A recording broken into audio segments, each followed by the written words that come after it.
Well, after the merger in 1970 that formed Burlington Northern, there was a lot of different cabooses from the four merger roads, the GN, the NP, the SP&S, and the CB&Q. This is the former CB&Q wooden caboose. This is actually a Walthers model. They did a nice job on it. But it's a former CB&Q NE10 caboose in Burlington Northern colors. The original colors on these were either a red or a green, or some of them were painted gray and had the Burlington emblem on them in where the Burlington Northern emblem is now.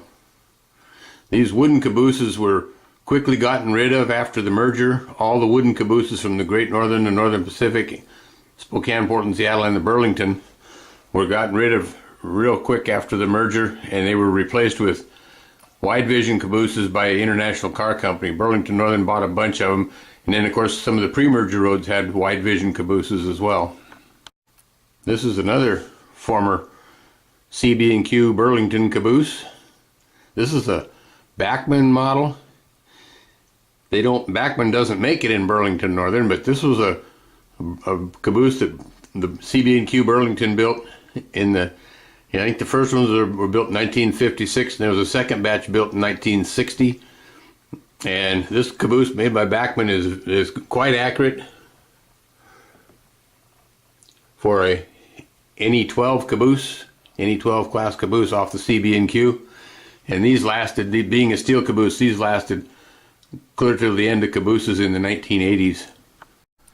As mentioned earlier, the wide vision caboose replaced the wooden cabooses that were around during the merger of the Burlington Northern.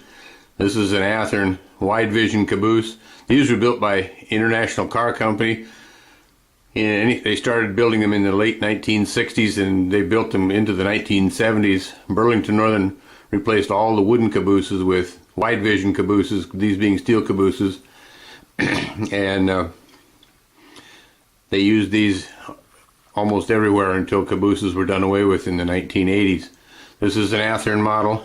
I don't know how exact accurate it is, but it is a good representation of the wide vision caboose.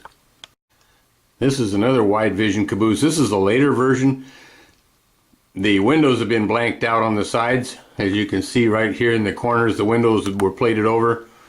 This was done because of rock throwers. People would stand by the tracks and throw rocks at trains, and they were throwing rocks at the cabooses, which was injuring trainmen, so they put metal plating over the lower windows. The cupola windows had bulletproof glass installed in them.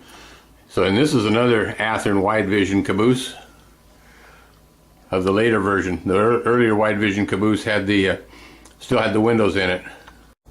So anyway, these are four of my Burlington Northern cabooses. I have a couple more wide visions in addition to these, but these are four of my Burlington